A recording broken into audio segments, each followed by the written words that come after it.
Hey guys, so welcome back to the channel, and this is how to hide the taskbar on Windows 11.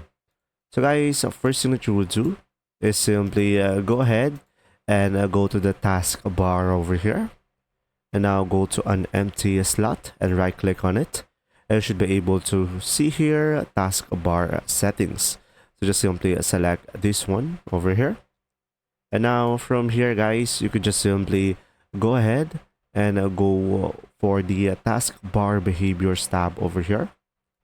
And now from here, you just simply scroll down and you will have here automatically hide the taskbar. So from here, make sure this is enabled. As you can see, I am currently disabling this, and from here the taskbar is showing, and when I enable this one, it will not show up.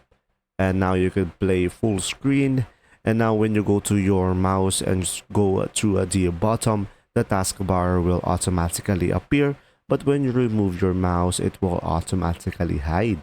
And there you go. I hope this video helped you understand more. Thanks for watching.